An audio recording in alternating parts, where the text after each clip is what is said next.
Republican vice presidential hopeful J.D. Vance has admitted that a Trump administration is coming for Social Security. So A big it one. looks like Elon is going to be on the cabinet That's right, and yeah. will be in the charge on the government efficiency department, Yep. if that's what you call it. Yep. How do you see, have you spoken with him about the plan, how he's going to do it Well, I've spoken, you mean with the president or with Elon? with Elon? With Elon. So I've spoken with Elon a little bit about it. And, I think that the way that this is envisioned is you set up you set up an organization with very smart people from the private sector and a few smart people from government, and you go in and you say, how are we going to fix all the broken inefficiencies? And the thing that's complicated about this, man, is it's going to look much different in, say, the Department of Defense versus Social Security. Now, this was on the Shawn Ryan Show, and he specifically talked about Elon Musk being in charge of cutting government inefficiencies. And, it's going to look different in the Department of Defense, cutting those efficiencies there versus cutting Social Security, because that's it.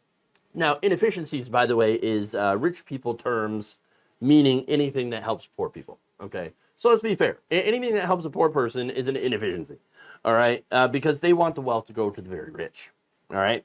So now, they can't actually say that because a lot of people, especially on the Republican side, a lot of people that are on Social Security, a lot of people who are retired that are depending on those benefits that they earned through their entire working life. And so that's why they're earned benefits. They're not inefficiencies. And so Republicans, what they have to do is they have to make things up. Okay. I know, big surprise, right? Vance went on to claim rampant Social Security fraud among migrants.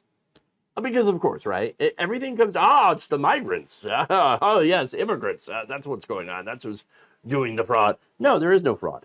Okay?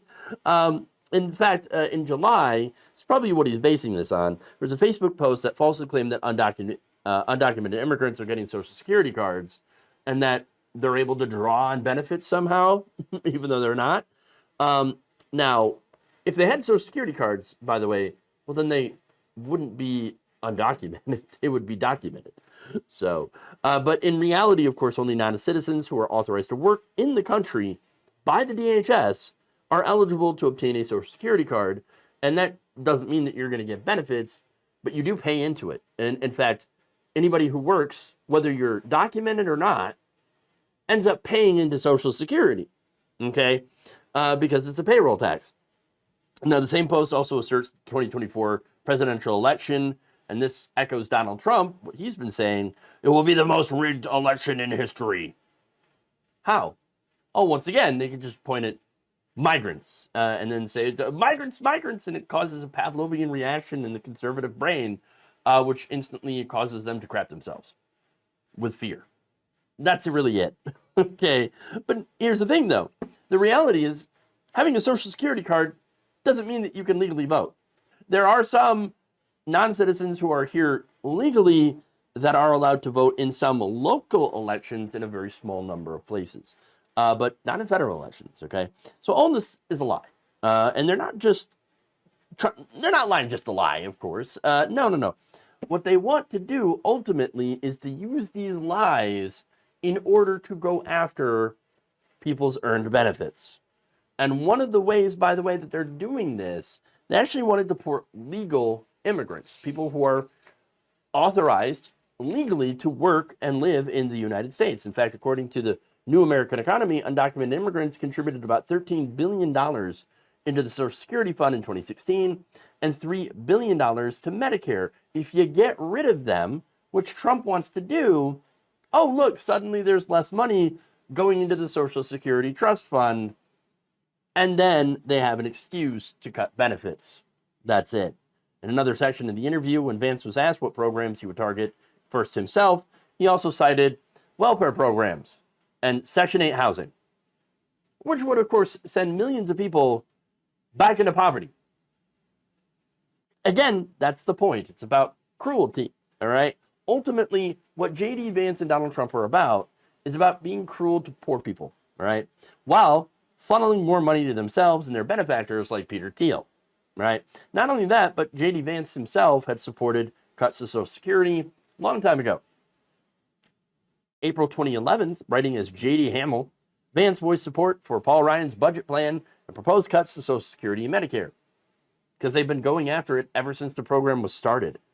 And in December of 2010, Vance wrote a piece titled The Deficit Problem, where he lamented that the GOP's base of aging white people, his words, was preventing them from cutting Social Security and Medicare. Quote, the party's only solid constituency thus depends on the Medicare and Social Security benefits that are the biggest roadblocks to any kind of real fiscal sanity.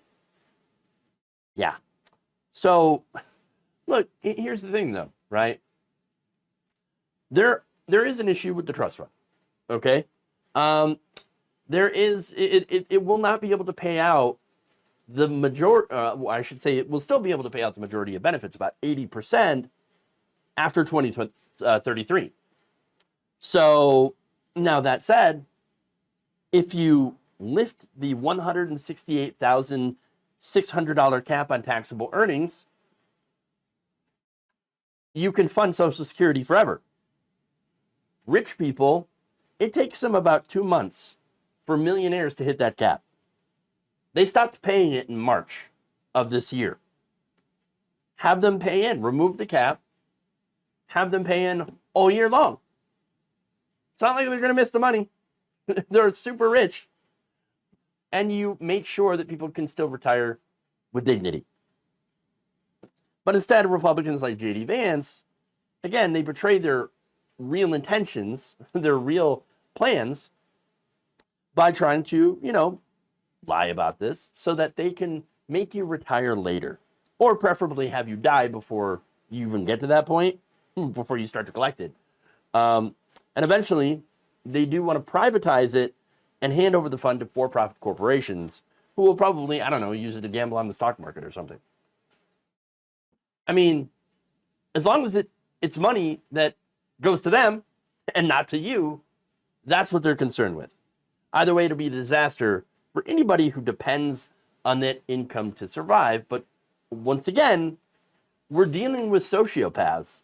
We are dealing with people who don't care about poor people, who would rather see poor people starve in the streets than ask their rich friends and benefactors to hand over just a tiny bit of money. Thank you for watching. If you enjoyed this video, please like, share, subscribe with the bell icon in order to get notified whenever a new video is released. And if you want to support independent, progressive media through this difficult time where it seems like everybody is shutting down, you can become a member on our YouTube page, you can become a subscriber on Facebook, or you can go to my Patreon. It's patreon.com/Jeff Waldorf. Thank you.